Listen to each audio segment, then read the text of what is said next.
started, doesn't it?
Before Glenn Grant's store, the Haunt, opened, it was an Indian restaurant. And when Glenn took over, it was a task to basically clean the place out especially the grease pit. Before that, as far as I know, it was a florist shop that belonged to an old Japanese couple.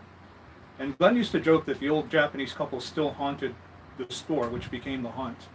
And they had a little hovel below the staircase on the side of the store. Upstairs was the old beauty salon, which was eventually converted into offices for Arnold Hiura and James Grant Benton and Glenn Grant himself.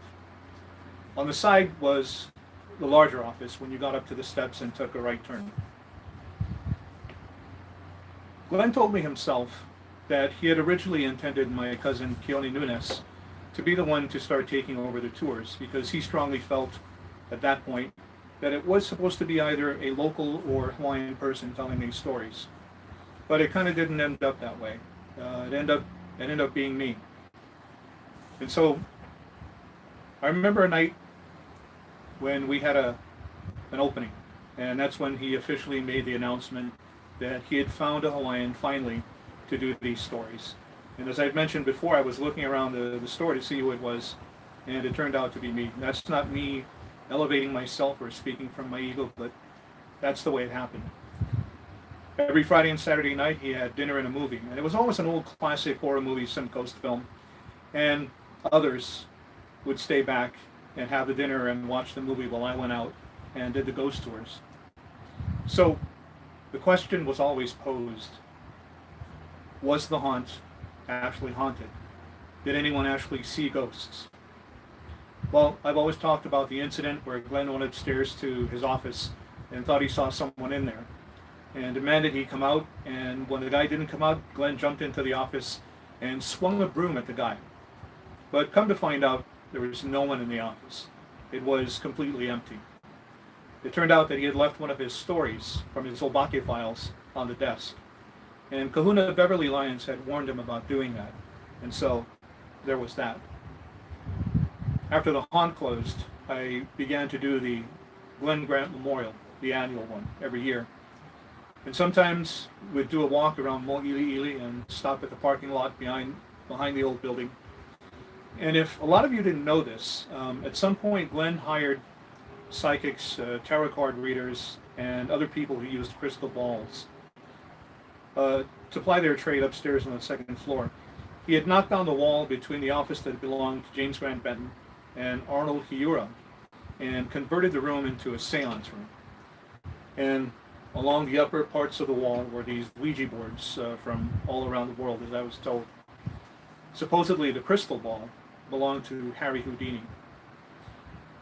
The thing about that is all these readers, these psychics, these tarot people, whoever they were, had to open the portal to do their job.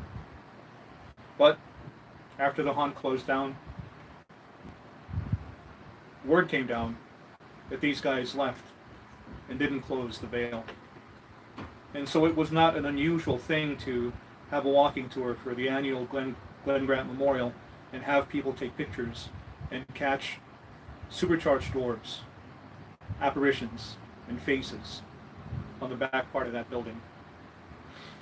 He also formed what we would call a paranormal investigative team, but it was a ghost hunting group back then. And it was fun because they would call in to the Sunday night shows, the Chicken Skin Radio Hour, from having come from a cemetery, and they would have to call from a payphone and report what was going on. And then at some point they sort of became a functioning ghost hunting team, and eventually he washed his hands of them because for whatever reason. And so with the new occupancy of the people who are in that same building today, are the hauntings still going on? Well, if you drive by and look at the sign, you'll see that it says holistic medicine. I'm still waiting to get a phone call from someone in that building reporting a haunting, seeing the apparition of an old Japanese couple in the downstairs office, or shadows flitting about on the second floor. Those calls should come soon. It would be quite interesting to go there and see what was going on and to sort of have a mini reunion of what used to be the old haunts.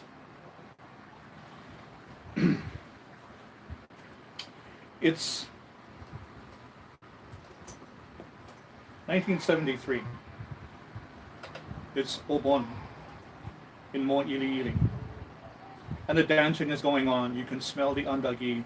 The music is playing. Everyone is dressed festively. And a young Japanese man has joined the circle and is participating in the dance. And then someone from behind him taps on the shoulder and he turns around and says, "Hey!" And the man, dressed in the regular Obon costume, asks the young man, "Where's your father?" The young man's not sure about what's going on, and he says, "My father? How do you know my father?"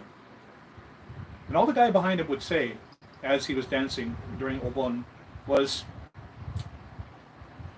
"Tell him Shuzo Nakamura said hello."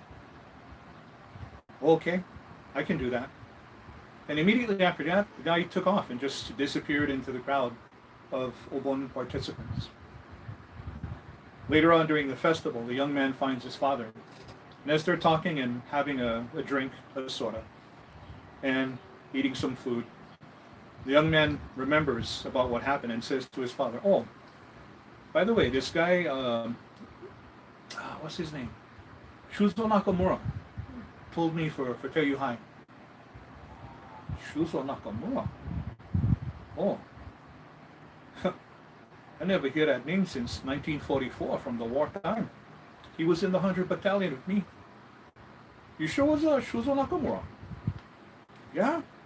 He told me to tell you hi. He was in the line behind me dancing. Look about my age. Oh. I wonder.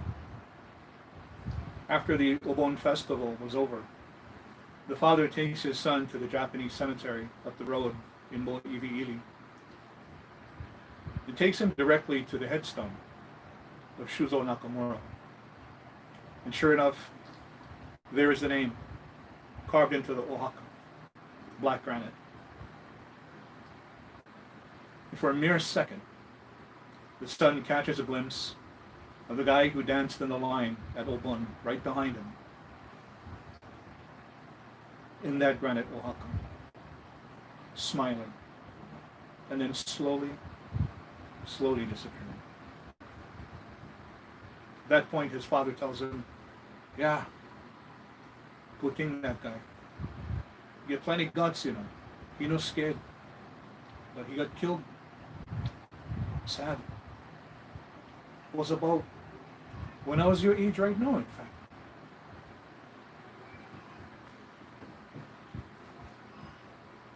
1996 of June, the family is visiting the island of Molokai, and a mother is there with her 4 daughters, and they're staying at the Pauhana Inn. The 4 daughters see some of the local Molokai kids on the property, and they're excited to go and play with them. In fact, the Molokai kids like to play on the beach, and the girls want to join. But the mother is sort of hesitant because she doesn't really know anyone on Molokai, even though they're on vacation.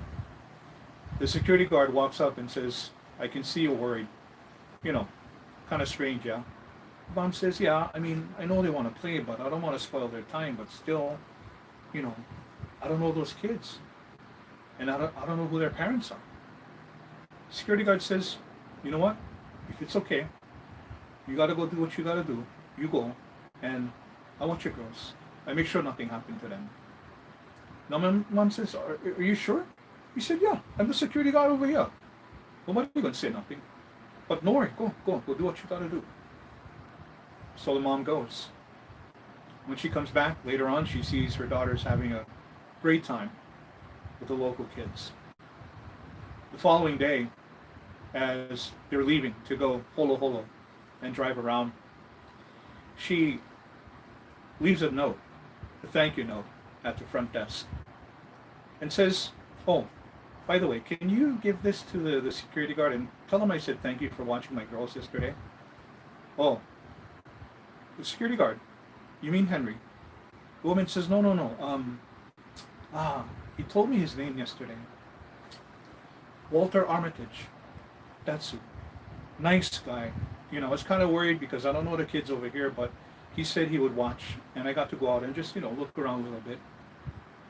When she finally logs eyes with the front desk clerk, the clerk is looking at her like this. You sure it was Walter Armitage? Yeah, I mean, that was the name on his badge, and that's the name he gave me. The clerk says, Mary, no can. Walter Armitage has been dead for 7 years. But if you talk to some of the people on Molokai, the longtime residents, they'll tell you that Walter Armitage's ghost still is on the job, looking out for people who need help. There is a story about a veteran who returns back home from the Second World War, and he lives up in St. Louis Heights. And during the war, a lot of American soldiers liked to take souvenirs.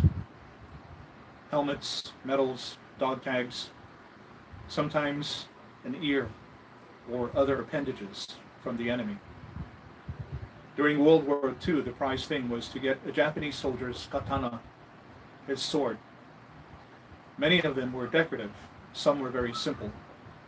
But if you could get the ones that had the mon, or the family crest, with the Japanese characters on it, that was a prized possession. And so this veteran of Second World War got one of those. When he came home, he went to his house on St. Louis Heights and hung that katana over the mantle of the fireplace. It was a great prize. For about a week or so, it's uneventful in his home. Wakes up, has breakfast, drives around, comes home, has a few drinks, goes to sleep, wakes up. Same routine. Except for one night, when he gets out of bed and comes downstairs to get some milk from the refrigerator, he has to pass through the living room. And as he does, he passes the living room, opens the door to the refrigerator, drinks the milk, puts it back, closes the door.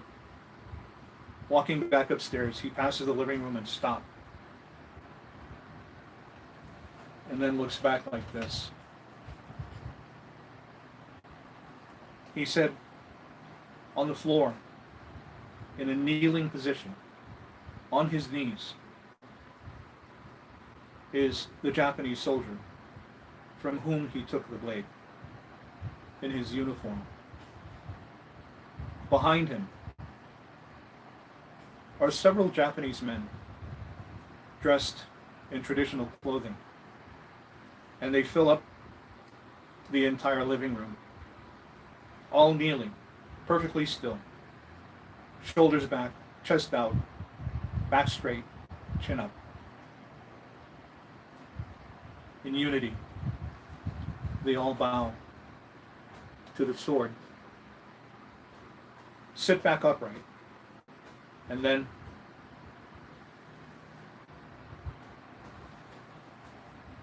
they're gone, as if they were never there. The veteran of World War II calls the army chaplain, who comes to the house and sees the sword, puts a handkerchief in his mouth, two handkerchiefs like this, and opens the blade and examines it closely, and then closes it and puts it back and says,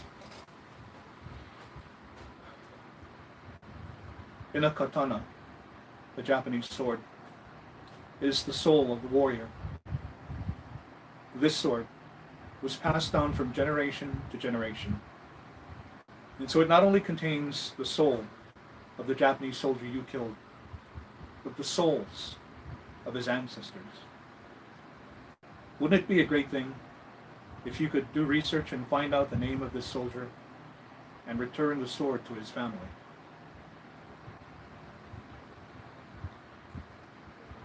That story has yet to conclude itself. The search is still going on. And so, if you find yourself in some sort of campaign, some sort of adventure where you feel you need a souvenir, a memento, when it's all over, be careful about what you take, because something surely might be attached to it. No mistake. I have to share with you something interesting. And it's one part enjoyable and one part regrettable. I used to do a ghost tour that went out to the North Shore, to Wailua. And I forget what the name of the tour was. It was Wailua District of Spirits or something like that.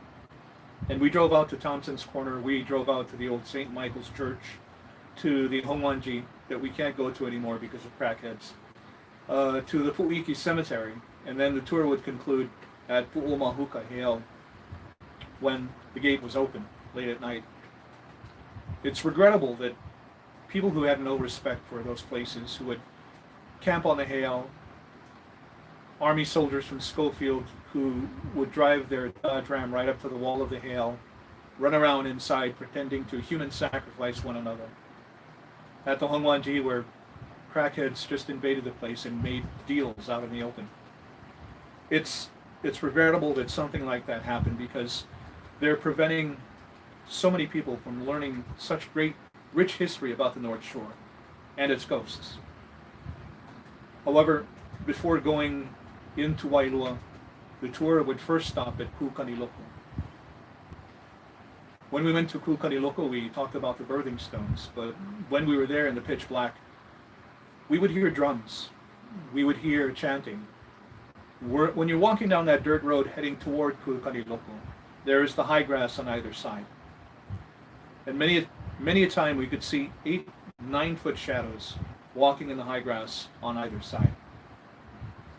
The disconcerting thing was to be there when it's dead silent. And up in the eucalyptus trees, you can hear someone tapping a piece of wood rhythmically. And I have these high power flashlights, and I would flash it up into the trees, and there was no one there. But there was the sound. There's a distinctive birthing stone there that's in sort of a shape where you can see that it would fit a woman who could sit on it. It accommodated her elemu, not okole. Okole is where number 2 comes from. Elemu are the chiefs. That's where a woman could sit. And in front of her was another stone that was about high enough that it was obvious that that is where her feet would prop up. And that is how the keiki would be delivered.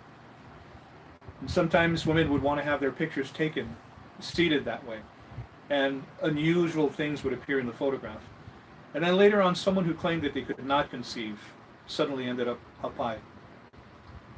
The common thing is, a lot of women would go there who never had children, but would experience the sensation of giving birth, those pains. And other women who had children would get that same feeling. A very, very coupled place indeed.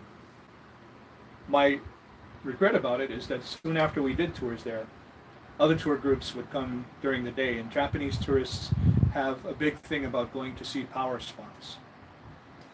And I think the appearance of crackheads in Wailua was sort of a sign that we needed to give the place a break, and they probably needed a break from us. Today I have no regrets about not being able to do that tour anymore. But if you drive past the area, you'll see that the fence is now all the way up to the road at Ku'ukaniloko, and no one can go in. I never did anything wrong there.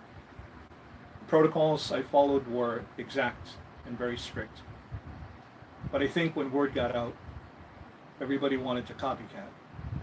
The place became too overcrowded. It's almost as if we as Hawaiian people can't go to sacred places that belong to us to offer respect to Pule, to Oli, even to worship. So I think when we Hawaiians decide to do something like that, we should keep it private and not paste it all over social media, because you never know who's watching. So what's the ghost story about all of this at Ku'ukaniloko? It's those nights that we went on Ku that you could barely see on the outer perimeter of Ku'ukaniloko, right inside the tall grass. Figures. And you know how dark it is at Ku'ukaniloko, but you could see figures standing right inside the grass, holding on to torches, whose lights you could see just ever so faintly. Seeing that was chilling. For me, it was terrifying because they surrounded the entire perimeter and there was nowhere to run if they decided they wanted to do something. It was their area. But when those things happen, I would oli, an apology, and ask for forgiveness one more time and for protection for the group. And we'd be able to leave. People also ask about Kipapa Gulch. Believe me, I know Joe Punohu has tried. I've tried to, but it's practically impossible to get down there to do an investigation or a ghost tour. So the one I attempted back in 2009, I believe, was surprising because I advertised it on my Facebook fan page back then, and I didn't expect anybody to show up, so I went to the meeting place.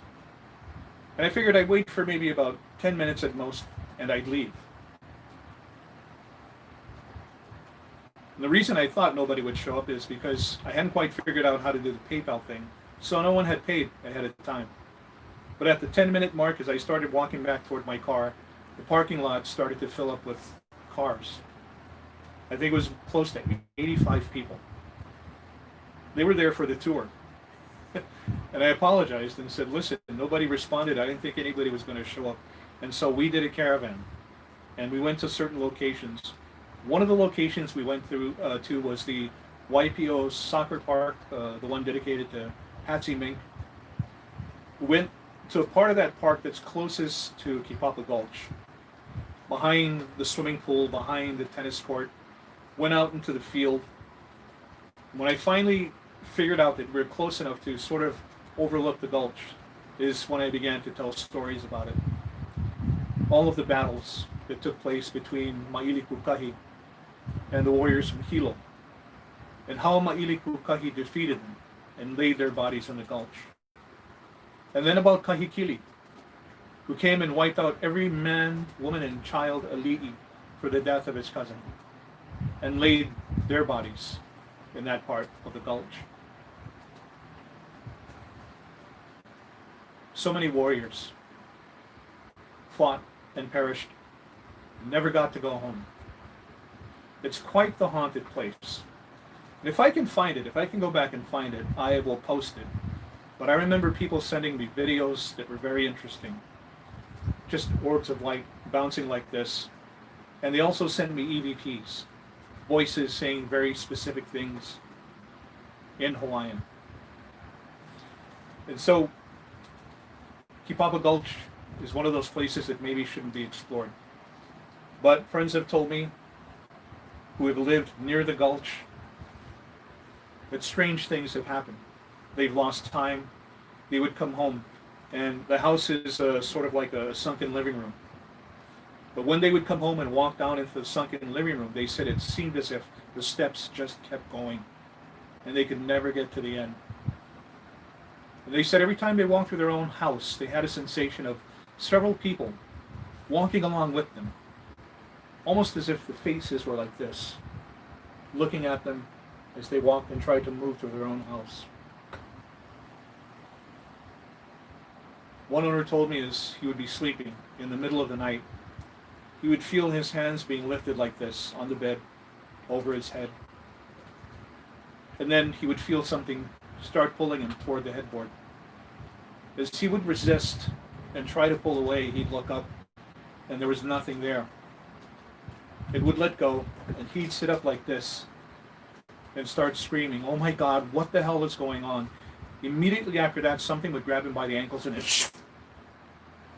drag him right off the bed onto the floor.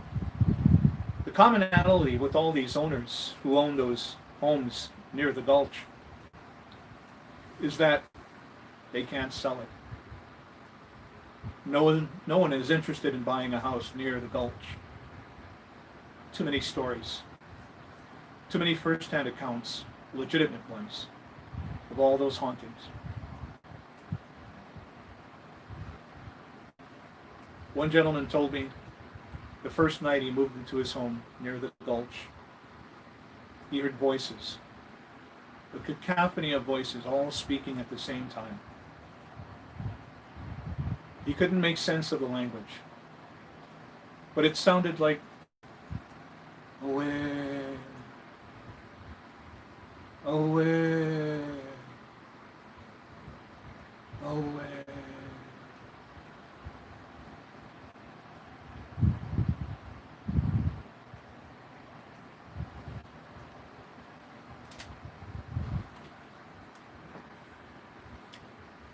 I hate to sound schizophrenic, but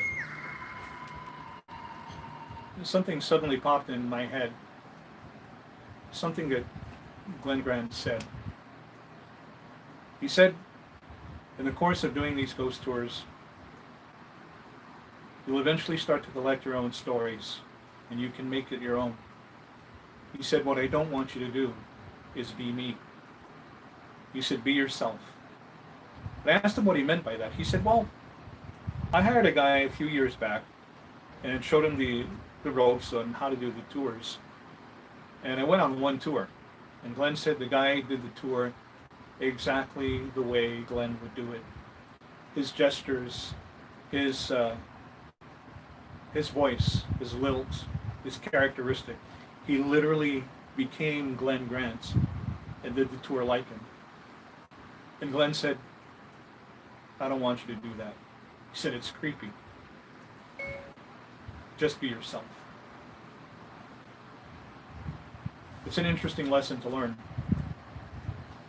How to be yourself. Do you know who you are? And the reason I'm telling you that is because in my experience, people who end up being possessed are normally people who have no sense of self. No sense of who they are. No sense of their own foundation, physically, spiritually, culturally. For some reason, those people become candidates for being possessed, unless you're trained to be. But in this other capacity, you walk around wide open to everything. And at some point, something comes in and takes you over. Now, I've been talking about this on the downtown walking tours since we opened about 2 weeks ago. And it has something to do with the location we go to. I jokingly call it Ghost Tour 200. And it's because the place we go to has a lot of energy that's been collected over the years. And the energy is so ripe that when certain people on the tour go into that building, they lose close to about 10 to 15 minutes of time. It's a stretch of time that they can't remember. What's really happening is that they're becoming momentarily possessed. And so if you're a person with no sense of self, and you go to a place that's spiritually active, or is a repository of psychic imprints, you go in there and you leave yourself open to be influenced, to be taken over. Someone asked the other night, what does momentary possession look like? I'm only speaking for myself, my friends, but momentary possession looks like this fuzzy outline, that's sort of an aura around your body. So when we open up again and you get to walk through crowded places, and you think you've got a level of psychic sensibility, take a good look at people. You'll see.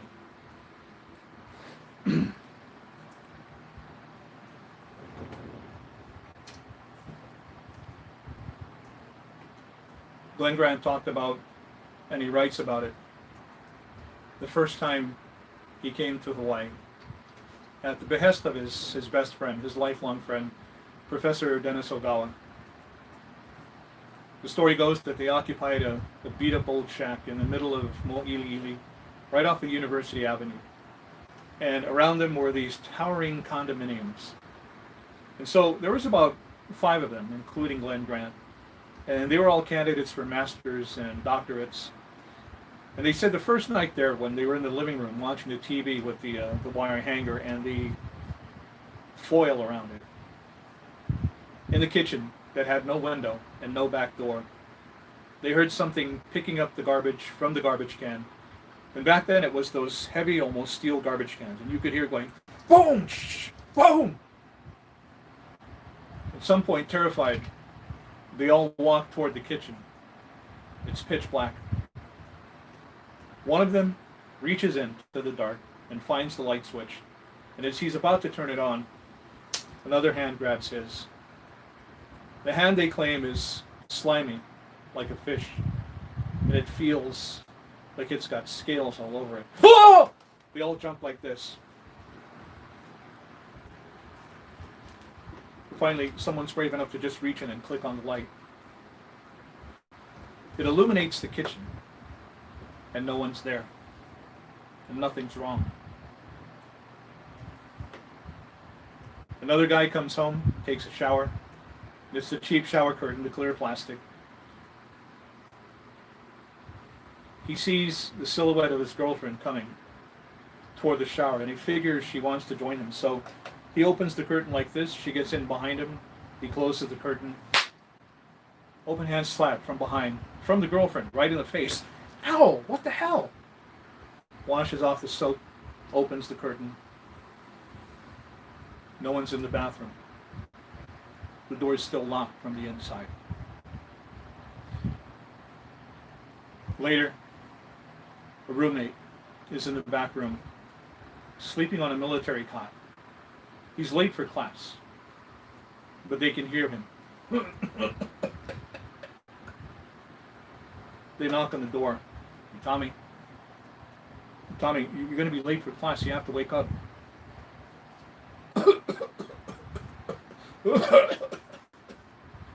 As they open the door, the guy is sleeping on a military cot covered with a green military blanket. And they reach out to tap his foot to wake him up. But the second they touch the blanket, it falls flat on the cot and slides off. And nobody's there. They call the landlord, who comes to the house, and sweetly, she says she forgot to tell them that the woman who occupied the house before was cheated on by her husband, and that she was so upset she hung herself from the rafters in the kitchen, and that she hated men. Glenn says within a few months after that, every single guy that lived in that house all died in very tragic car accidents. Glenn being the only one that survived his.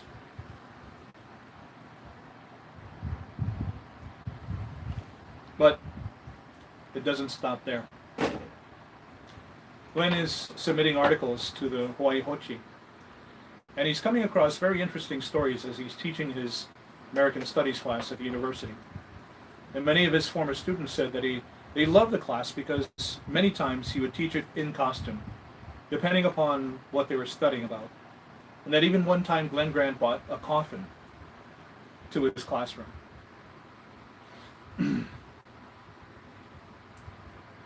Glenn's first book comes out.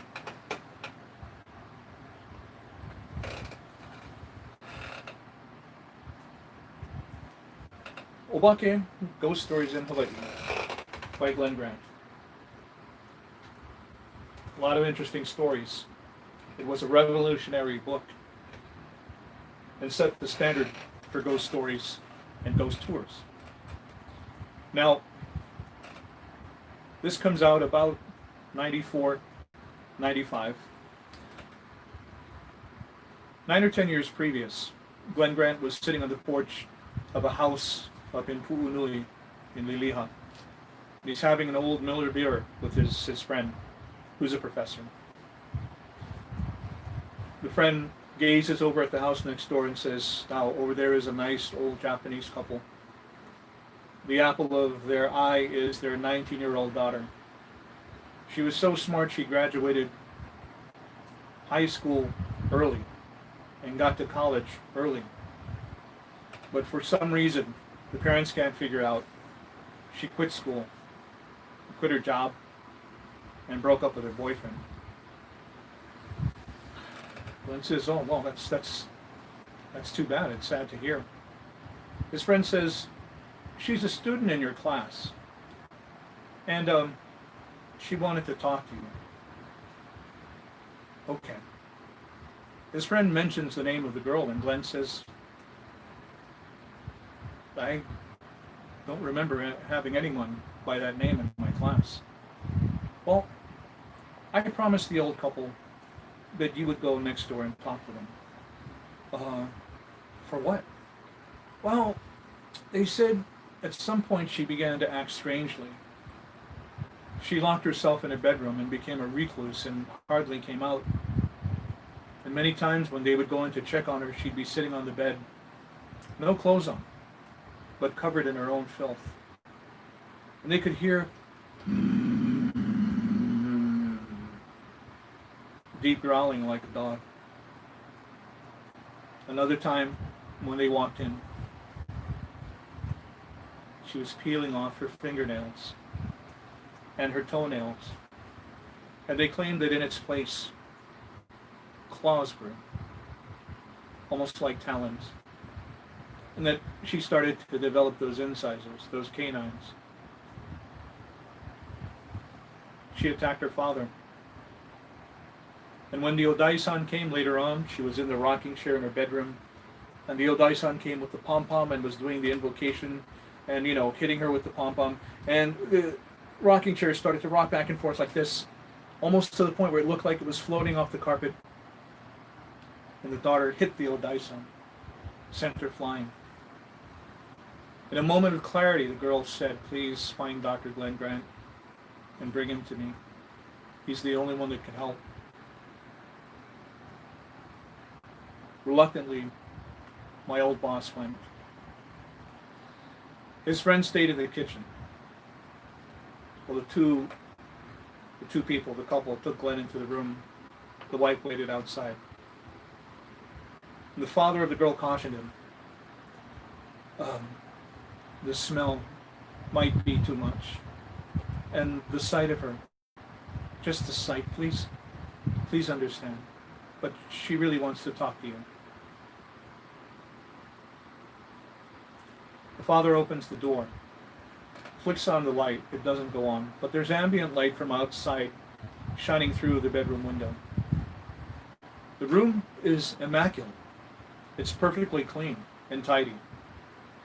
But the girl is nowhere to be found. The father looks frantically through the room, in the girl's bathroom, in her closet, under the bed, behind the dressers. They go in and out of the room 2 times. And so finally the father says, "I'm sorry for the inconvenience. I'm not sure where she may have gone, but let's go into the living room. I will call the authorities on my phone." As they're leaving the living room, the father leaves ahead of Glenn Grant. As he's walking out the bedroom door, Glenn is leaving. The door slams in his face. And then Glenn Grant hears it.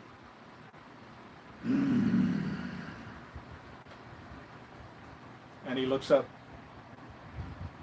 And there she is.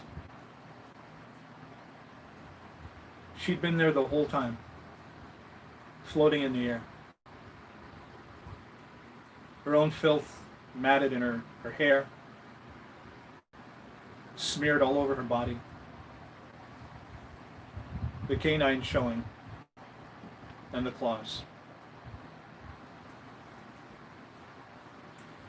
It took Glenn Grant a while to recover from his physical and psychic wounds.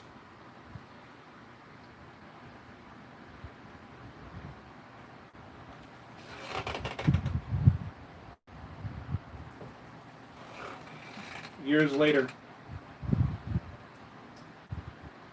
he gets a phone call from a person who says, "Do you know those twin towers next to Sam's Club? My boss says, yeah, I know the one. She says, I live in one of those towers. Do you know anything about the history? My boss says, well, there's talk about a smallpox burial, a mass grave, where your building now sits. Well, that makes sense. Why, what's going on? Woman on the other side of the phone says, I have these strange occurrences. I have nightmares, like I'm a bunny rabbit and a dog is chasing after me and tearing me to bits. And sometimes on the other side of my headboard, I hear scratching noises. And my boss said, well, maybe it's the tenant on the other side of you. Maybe they have pets. No, the woman says. On the other side of my headboard is the concrete wall. And beyond that, thin air. And 35 floors down. When I get up at night and go to the refrigerator, I hear padded feet with claws on the linoleum walking behind me. But I turn around, there's no one there. I wake up in the morning with scratches on the back of my thighs and my calves. I decided with my roommate that it would be best to call an Odai-san. The Odai-san came and my roommate's son sat in the living room and we followed her around the place and she did all the blessings and then she left. When we came back into the living room, my roommate's son was just sitting there catatonic. Like this. Didn't blink once. And finally his mother snapped like this and smacked him on the shoulder and said, Tommy! And he looked at his mom and says, wow, you're a sexy bitch. And then he fainted. The woman said, please come and help me. I'm desperate. She gave Glenn Grant the address and the number to her condominium. He went, knocked on the door, it opened. Glenn said it was a Japanese-looking woman, except her hair was dyed really blonde. Her foundation was caked on. Her eyebrows were drawn very dark. Too much eyeshadow. Too much eyebrows. And too much pink lipstick. When she opened the door, she had her hand on the door frame like this. And Glenn said, that's what I looked at. For some reason, I looked at her hands, and at the bottom of every fingernail were these gouge marks, these scratches. And he looked back at the woman again, and she smiled and said, I knew you wouldn't come if I told you who I really was. After what happened, my parents passed away, and I moved to the mainland and married a Haole. That's why I have a Haole last name. I'm sorry for what happened all those years ago. I hope you can forgive me. I wasn't myself. It was the girl from Pu'unui who was possessed by the Japanese dog demon, the Inugami. It was her. Except she was older. But Glenn's memory of that night never went away. And so he took off.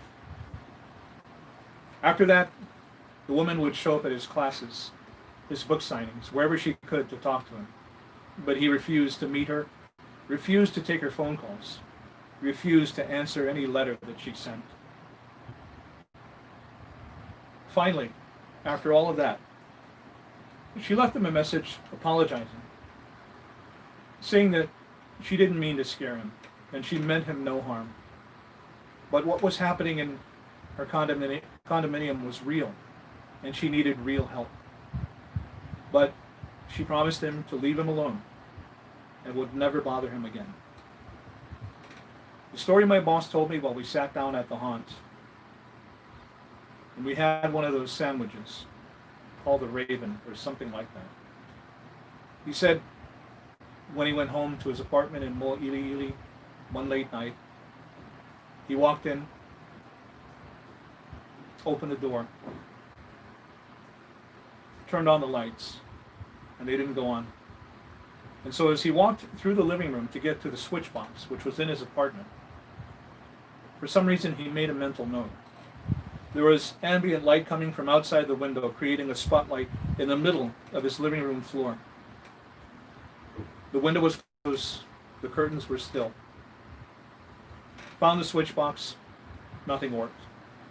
Now he's leaving his apartment to go find a payphone and make a call. But as he's walking through the living room to leave his, the window is up. The curtains are billowing from the wind outside.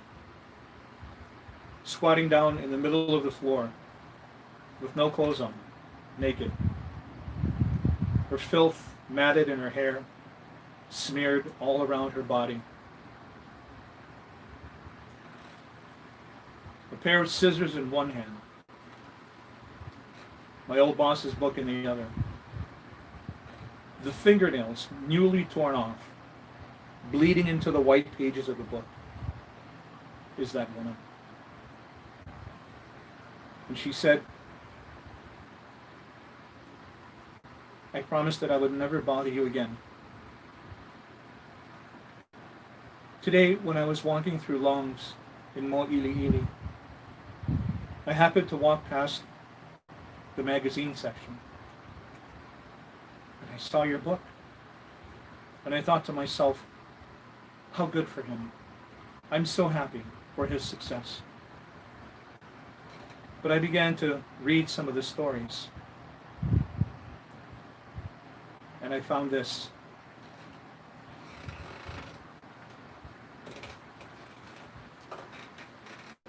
And I read it, she said. And I realized whose story this was. Something welled up within me. Something that hadn't been there for a long time. It was bubbling to the surface. Because she said, it's my story. This is my story. This is my pain.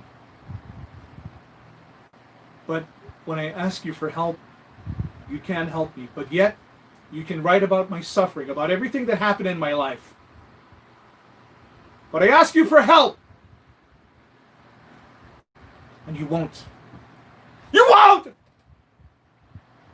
Glenn says when she stabbed the book with the scissors, he wasn't sure if he ran or jumped. But he tried to make his way to the front door. And before he could put his hands around the doorknob, he believes that she literally floated from where she was across the living room and stabbed him in the back with the pair of scissors. This rage filled his body up, overcame him. He had her by the throat, up against the wall. And he pulled his fist back.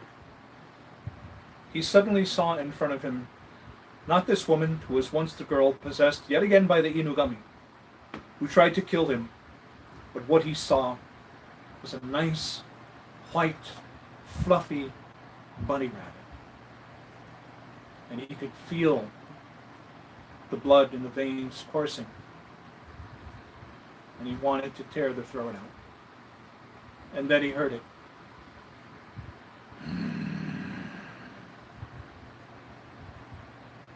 Not coming from the girl, but coming from him.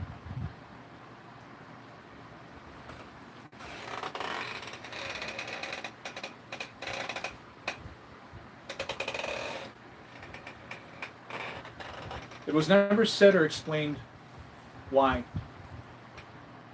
this girl became possessed by the Inugami, the Japanese dog demon. There are families today from West Japan, places like Fukuoka, that are here in Hawaii, who supposedly are caretakers of their Inugami, mummified corpses of dogs that they use to send out as a curse to possess other people. Oh yeah, it's real. It's completely not made up. As for that story, my boss came out of it in one piece. But the who, what, why, where, when, and how, no explanation. Know who you are. Have a sense of yourself. Know your foundation. Know your family. Otherwise, we'll move through life like a ball floating around the ocean with no destination, no point to go to, just moved around randomly by the elements, lost.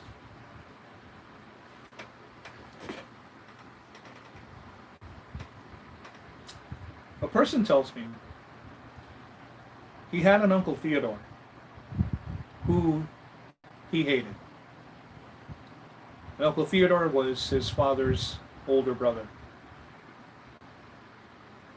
And the other brother, the younger, and their wives, the parents had already passed, did not like Theodore either. But they had to kiss his butt because Theodore, Uncle Theodore, had all the money.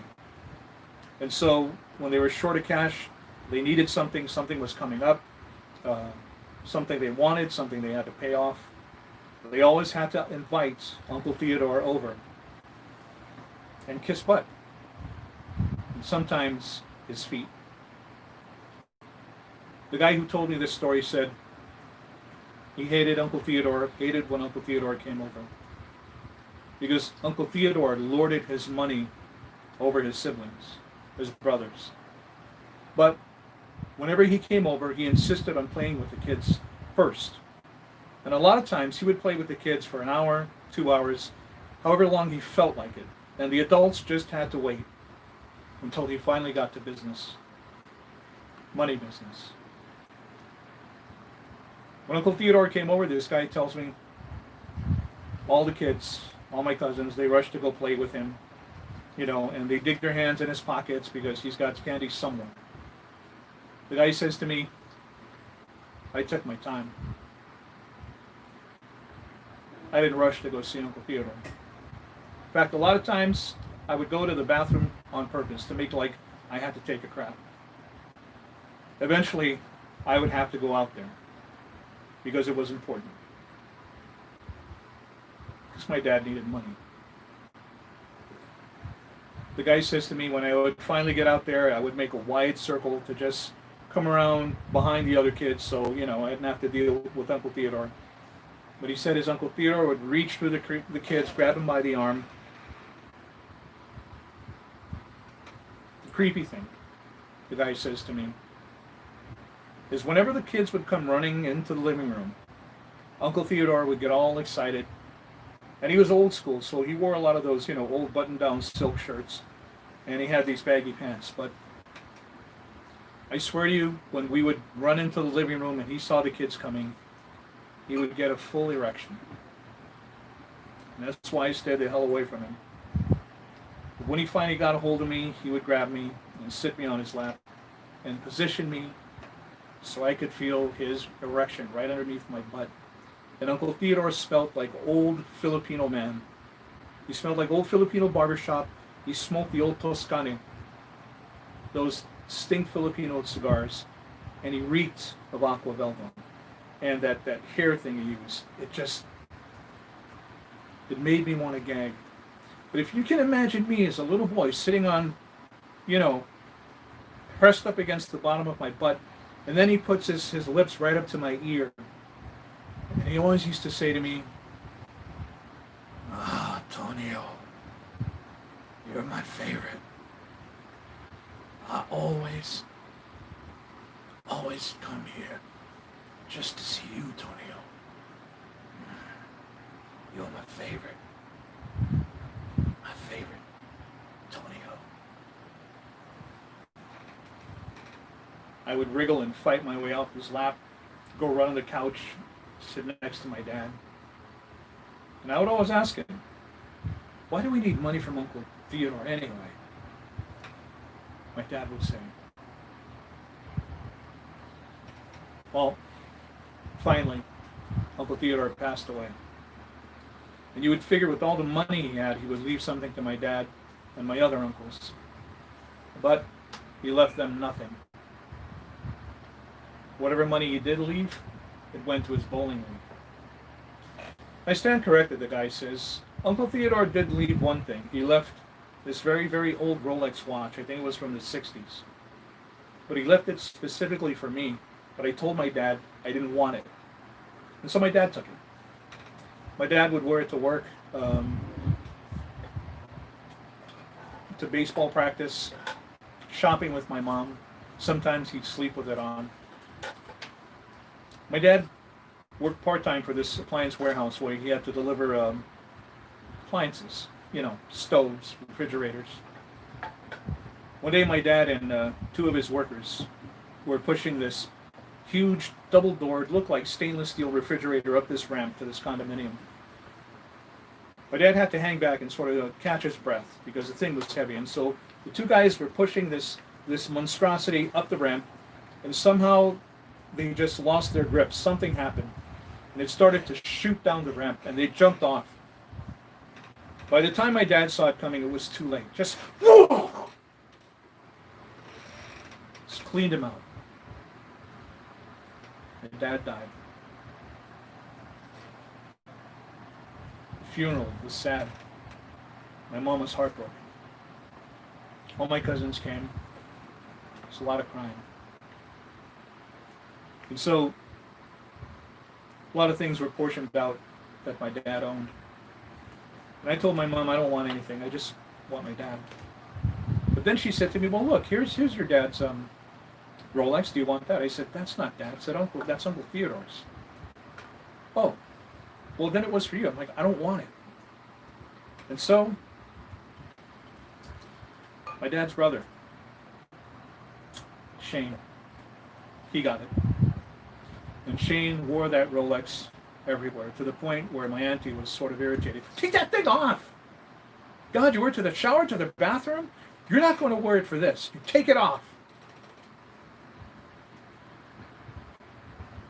One day my auntie had left early to go do something. Real early. My Uncle Shane got up about 30 minutes before he had to go to work.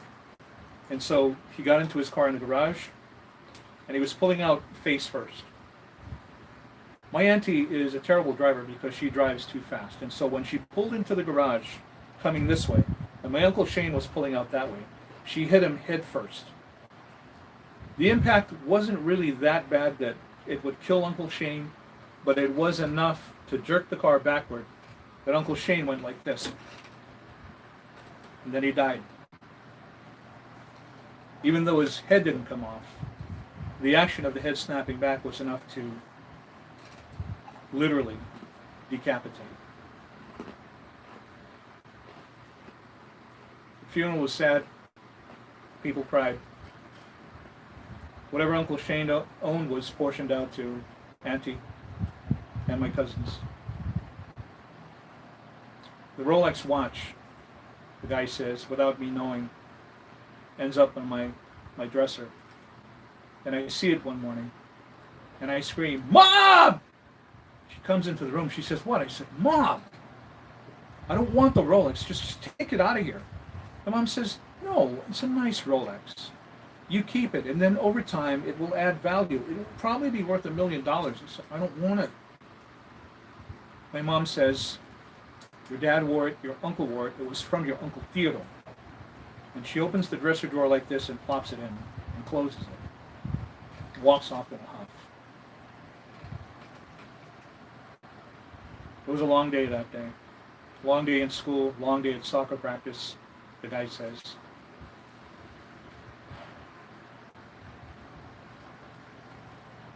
About 2 in the morning, I get up.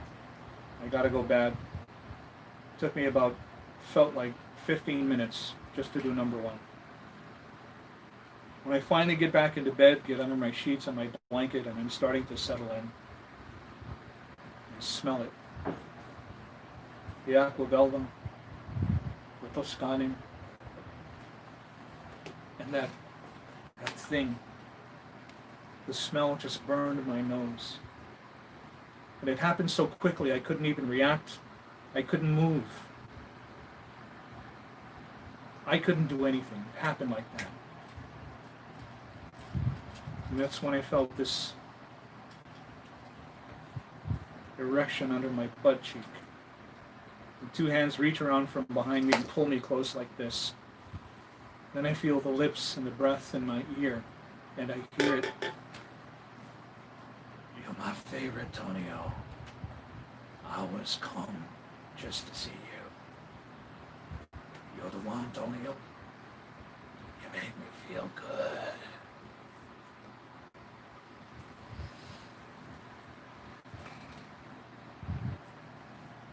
Where did the hour go? That was so fast. So listen, we've started up our ghost tours Mondays right now, Wednesdays, Thursday, and Saturday. Seen a lot of familiar faces on the tour, so it's been good to see you guys. Oh, and somebody asked me to mention a ghost story about the airport. So part of the airport used to be a graveyard, and another part of it was a heiau. And we were talking with some friends last night who said on the job that bones were found under some coconut trees. And I told them it's probably grave markers, and they said, oh yeah. So the most haunted part of the airport happens to be the international part, where a lot of my friends have told me they've seen the ghosts of homeless people in the bathroom. The unfortunate accident that happened in 1986, I believe, the Aloha Airlines flight that came from Hilo and landed in Maui, and the top tore off. A part of that fuselage is still somewhere in the back of the Honolulu International Airport. Respect Daniel K. Inouye, loved what he did, but to me it's still the old Honolulu International Airport. I've seen pictures of that old fuselage, and my friend who sent me the pictures said a lot of guys go back there and just feel the vibes from the thing. All right, any questions, comments? People from North Carolina, Boston, anything like that? Nobody cares? All right, goodbye.